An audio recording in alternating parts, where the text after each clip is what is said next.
Hello and welcome back to the channel. My name is Jamie and I'm here to sort of run you through some of my weathering process actually. So as you can guess, I have added a few of the graffiti decals and I have lacquered the model. Now I'm not going to go through that because it's the equivalent of actually watching paint dry, and yeah, nobody wants everyone knows how to watch paint dry. However, in terms of modeling, weathering and all that, not everybody knows how to do that. So I'm just going to run you through something I've learned while picking up to do something like my model tanks and model aircraft. I am tempted to maybe do a channel on that in the future, just so I can get myself motivated to actually, get things done. One of the blessings of starting this YouTube channel is actually, it's actually forced me to get a lot of, like, as silly as it sounds, a lot of my projects I sort of put on hold. And it sort of gives me a nice sort of, as silly as it sounds, so sort of a bit of a schedule.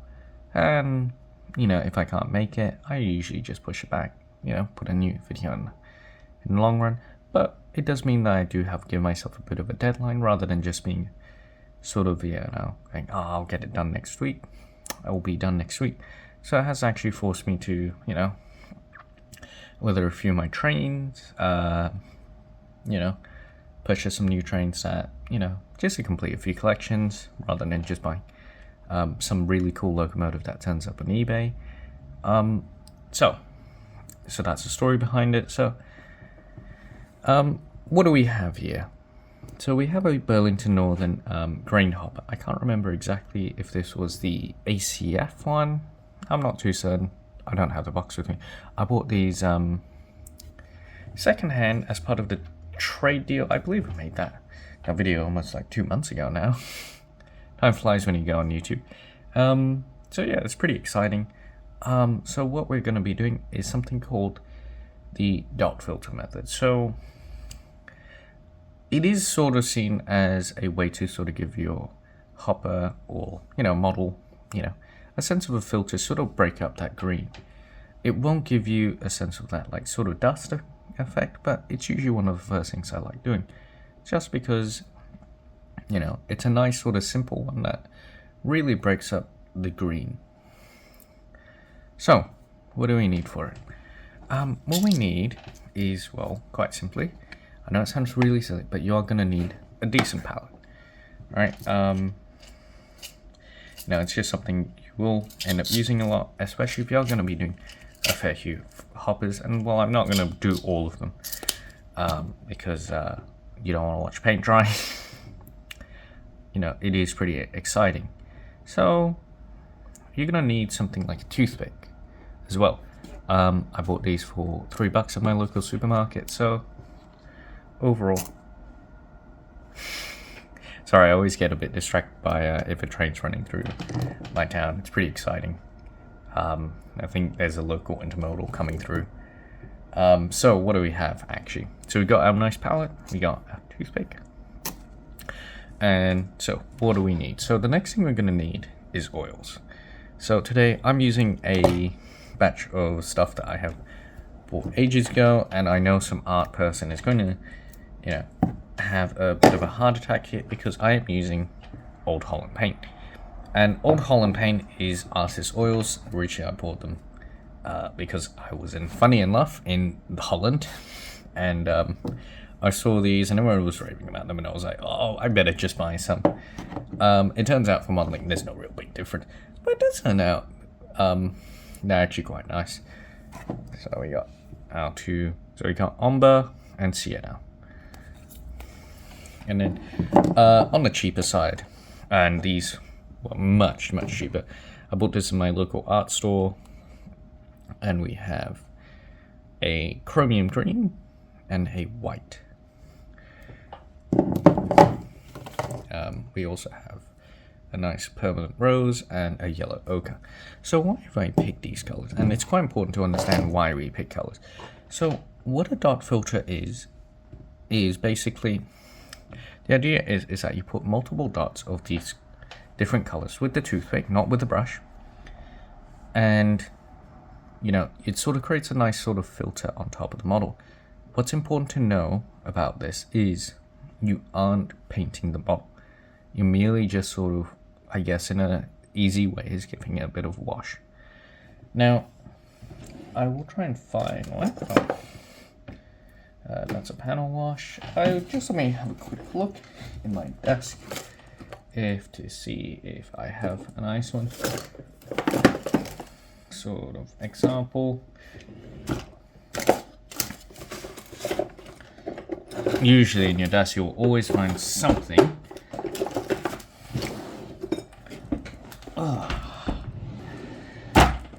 Where is it? I thought I had some of them.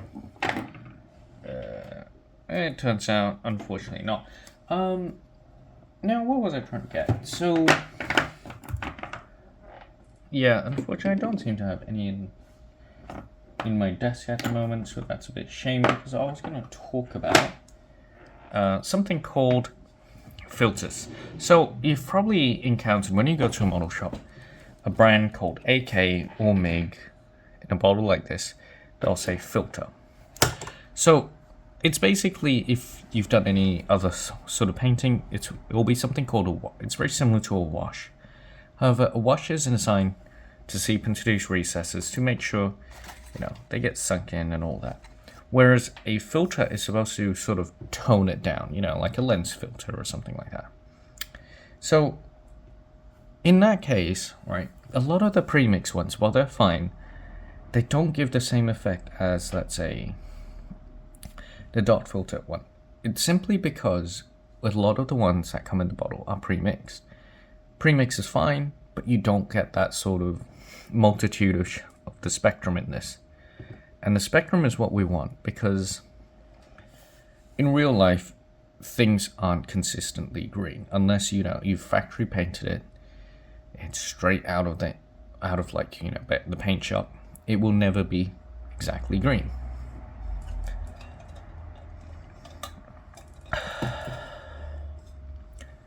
So that's what we're going to try and do. So we're going to try and get rid of this flat green on both sides.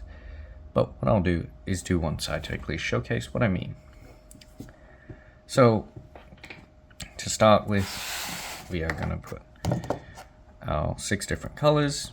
Technically, you can put as many colors as you want. It just means that you got more to clean up. You don't really want that. So the colors depend obviously on the type of model.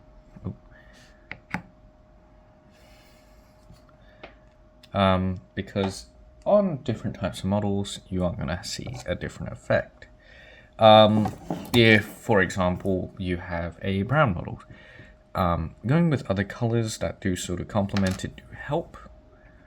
But it just keeps it. So you kind of want to focus on that specific sort of color, because that way it sort of makes it a little bit more blotchy. And in a weird way, unlike most things in life, blotchy is good. You want it to look inconsistent.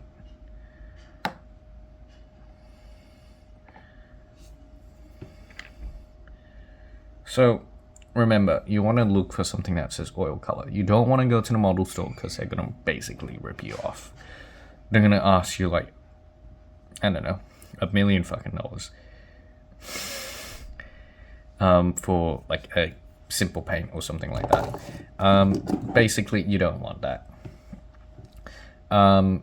Go somewhere like Windsor and Newton. Windsor and Newton, they're quite nicely pigmented. They're not too much.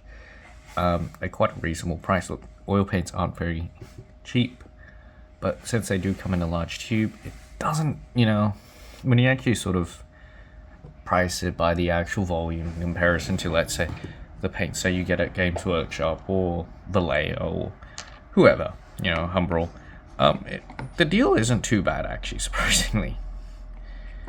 We, as modelers, we sort of get yanked a bit in terms of actual pricing, so that's a bit, yeah. I have my own issues with that. I mean, there's not much you can do about it, but what can you do, right? So, yeah, we got our 6 different colors. I do have that. Now, what we're also going to need is a thinner. So, currently I've been using this white spirits. There we go. White spirits is pretty clean. Depending on what you prefer. But look, personally, if you get something like enamel odorless thinner, also that works. But in my opinion, just ask a nice person in the art shop. They usually know what you're looking for. But you do want enamel or oil thinner. You don't want anything else. Do not get lacquer or acrylic thinner. Why? Because it don't work. And it is very easy to make those mistakes. For example, when you go into the model shop, to me it has a horrible habit of this. So X20, for example, looks exactly the same. The only difference that you'll notice is the cap on the bottle and if there's an A on the name. So that's for acrylic and lacquer. You mix them up, it's not going to be a great day. So just make sure you get the right thinner. That's what I do. But overall, we are ready to begin. So one beauty with enamels, not enamels, very similar to enamels. But one beauty with something like oil paint is, unlike a lot of other products, you have all the time in the world. Right? There's nothing you can really do. And the nice thing is with a model like this, you just simply tap it, giving it dots.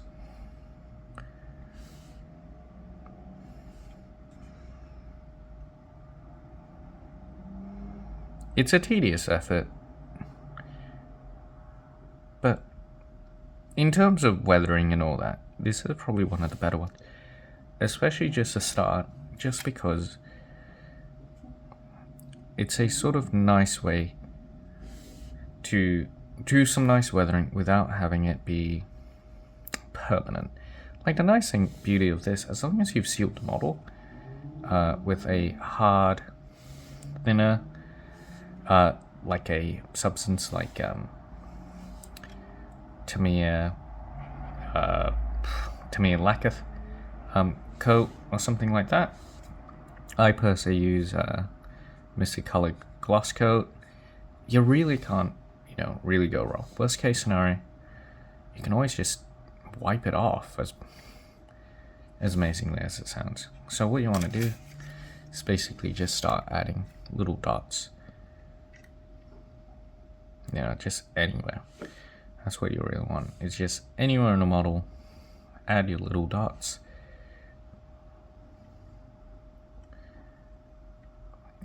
So if you're curious, if you don't want to go all the way, or you are trying to emphasize a specific color,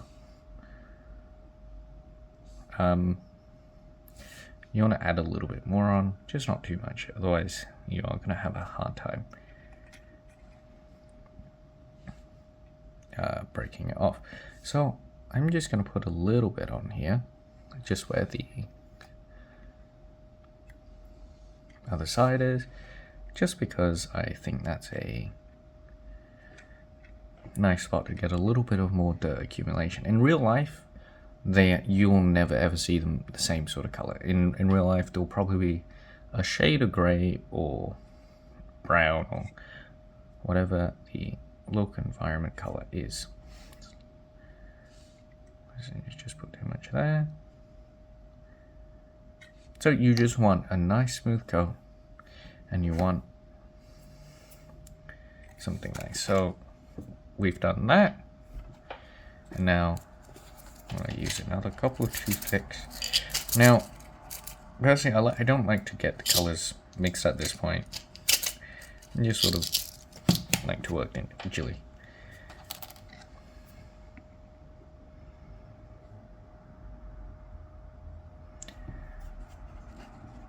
Personally, I like using a plastic palette, or actually, personally, the best one to work is an old picture frame, like an old glass cover, or a bit of it. Yeah, actually the best. just because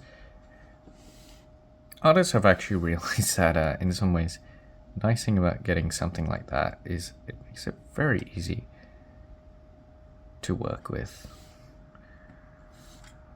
Remember, don't be too fussed on the actual location of these dots.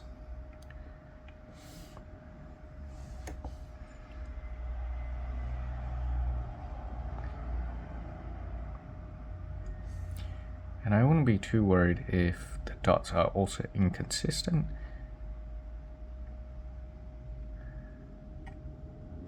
Just because actually that's the point. You want it to be inconsistent, and yeah, I think that's actually looking good.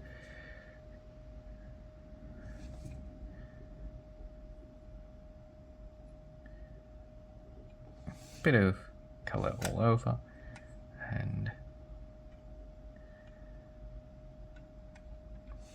that was something I remember I really hated as a kid. I remembered, hating on graffiti so much, and it's a weird thing that now, as a model railroader, it's something I got to add on my on my layout, and it's funny, right? Because, never in my mind would I have expected to actually be able to want to actually put all that things on, just because I always go, oh, these Muppets, what are they doing? They're not their property and all that, which I still agree. I don't like it on real trains and all that. But overall, because it is a model railroad, and I do like having that sense of authenticity. In my perspective, it's something that needs to exist, as silly as it sounds.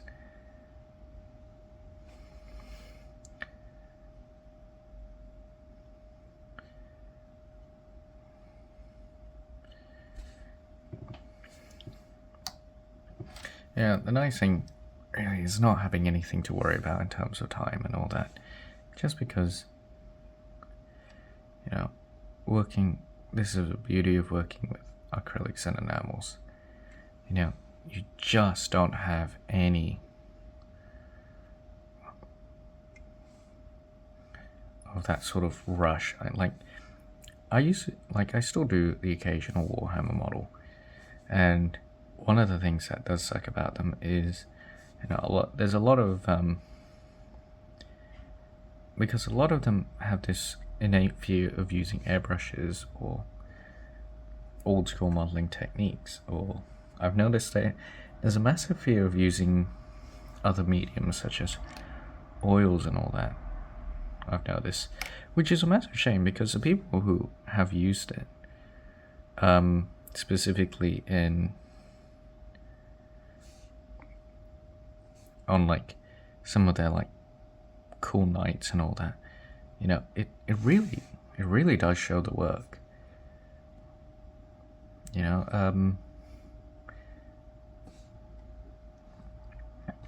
Because unlike those big items such as tanks, and aircraft and all that,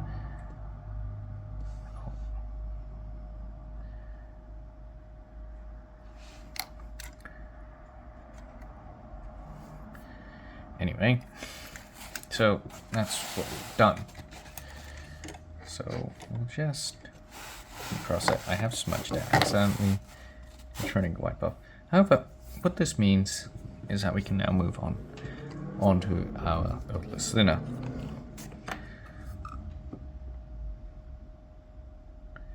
So I've just put a little bit in.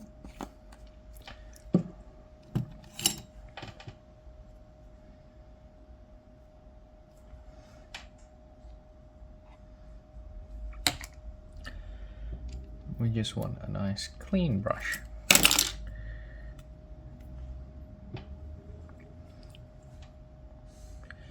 And remember, what you want to do is downward strokes.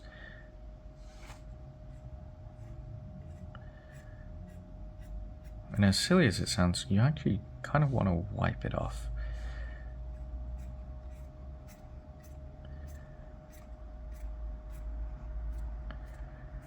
Almost like this.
You just want to let that dry for a bit longer.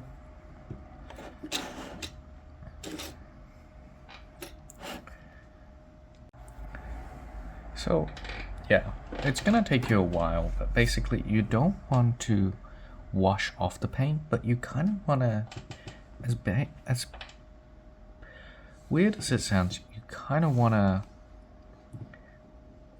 weirdly enough, slowly take off the actual paint.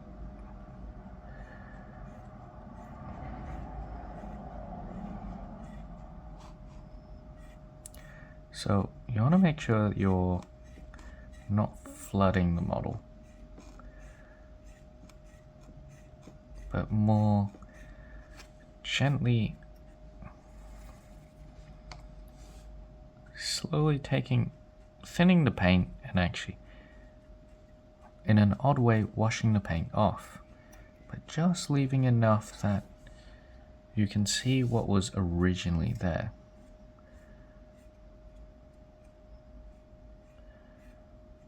Now, obviously this technique does take a bit of time to get used to, and it does require patience.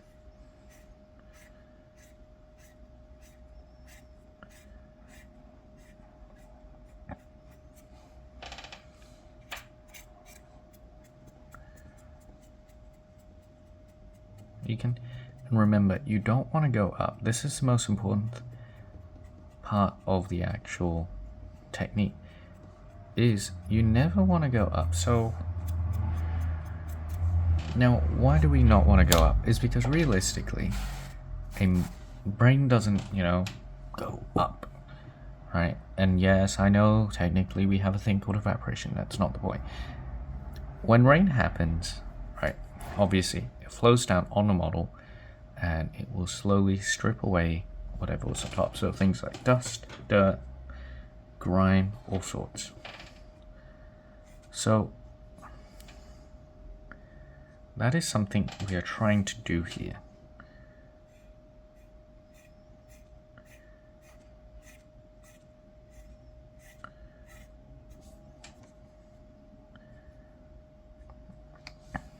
So just little, and make sure your brush isn't too wet.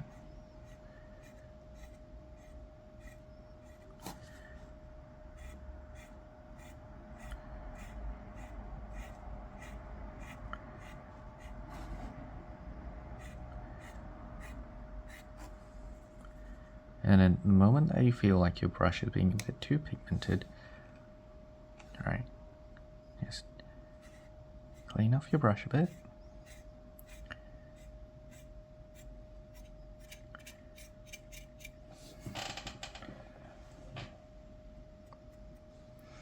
And just like that, you can start seeing the model. Now, it's up to you to actually see how far this goes. I'll probably just do a bit more, just one more pass.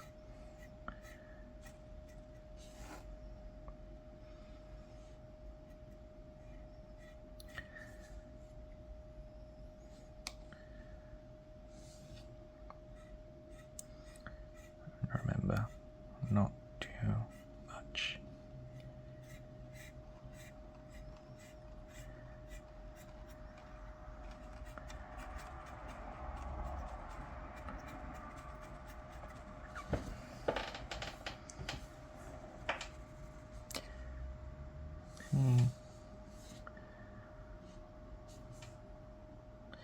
I'm gonna just let that dry and just see how we go.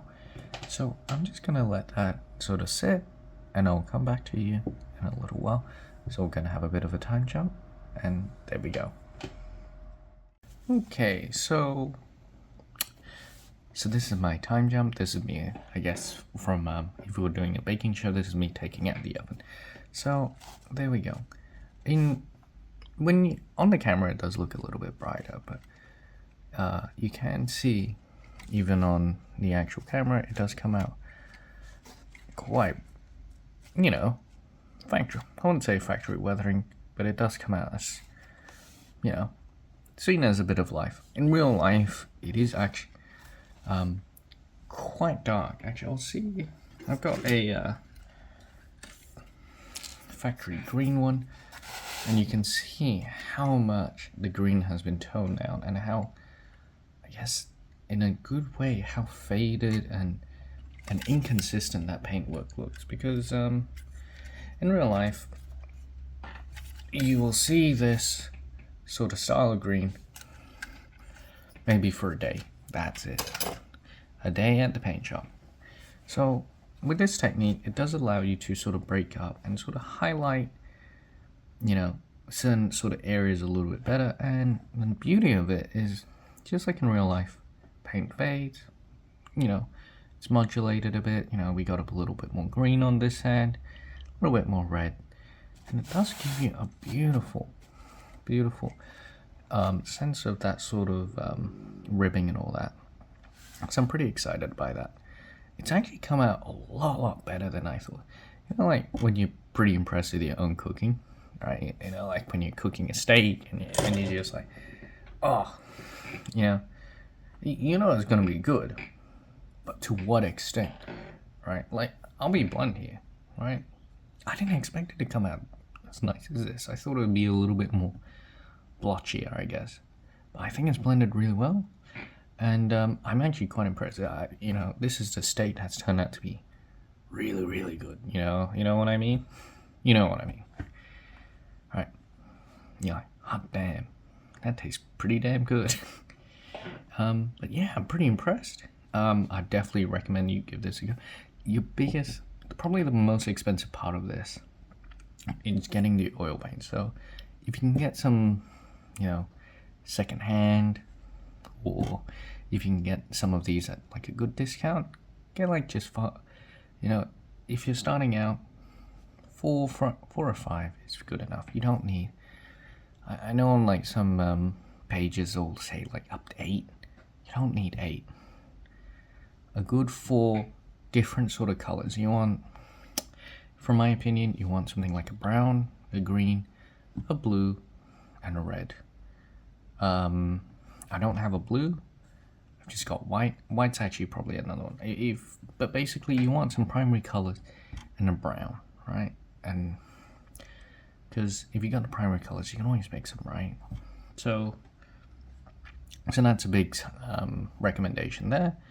And if you are clever and don't want to spend so much money, you don't mind the smell, do not go to your local hobby shop. Go to your art store, or go to Home Depot or Bunnings, wherever you live in the world.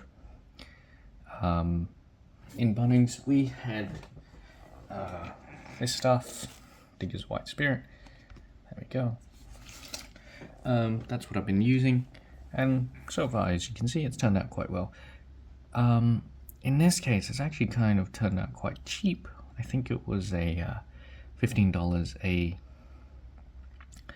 for a liter.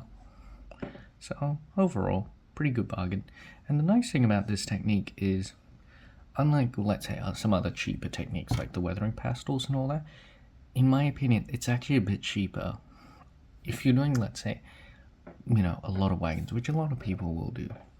Right. The beauty of this is that you can do a lot of wagons at once. So, for example, you can do like earlier, you could have done toothpicks, just yellows on this wagon, on another few, do all the same. Yes, it's tedious, but in the beauty of the method, it's not an expensive weathering technique. It's like, if you'd consider per wagon, and all that, and the paint lasts forever, you know, unlike acrylics and all that, where you go, oh crap, I forgot to, you know, it's dried up. Beauty of oils, put a little bit of terps, oh, there you go.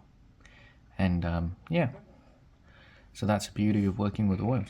The other thing is, if you feel like you've put too much on, wipe it away. Don't go too heavy though, just wipe it away, and that's honestly good enough. In my opinion, this is probably one of the first techniques I've definitely learned, just because unlike some other techniques which require you to be well, you know, fully in, right? You got to be committed. This is one of those things that, you know, if you make a mistake, you're not being punished for it. You know, you can always just wipe it off, or, you know, you can cover it up. Well, let's say some other techniques such as hair chipping, or all sorts, like where you repaint, you know, certain sections, you reveal like conrail and all that. It's a lot more time consuming, and B, well, it does look amazing, and you wouldn't be able to get that finish from, let's say, another brand, or, you know, even like your own factory weathering. It is time consuming and is quite expensive per wagon. And not only that, you know, there's no undo button with a lot of it. You know, unlike this one, undo is basically go get, you know, some kitchen towel, wipe it off. You can't say that about, let's say, some other weathering technique. So, in my opinion, this is a good one to start with. Okay, so I'll give you sort of, you know, I want to do a little bit of housekeeping here. So, in terms of what I might be doing for like future videos, probably this weekend I'll be releasing another locomotive review. I'm still a little bit unsure whether to talk about my new CP rail. I like CP rail. I kind of love the multi-mark. So I've got that. I am also tempted to sort of either showcase a little bit more on how to do the pastels, but I'm tempted to maybe do that the week after, just so I can not have to rush it. With pastels, you know, it takes a lot longer than I want to admit. You know, I'm just trying to make sure that it blends in really nicely and just trying to seal it. So overall, I just want to say thank you, and hopefully you love my videos, and don't forget to like and subscribe to my channel. And yeah, comments, I'd love to hear them. Just want to hear some feedback. Okay, so thank you, and hopefully you come back again.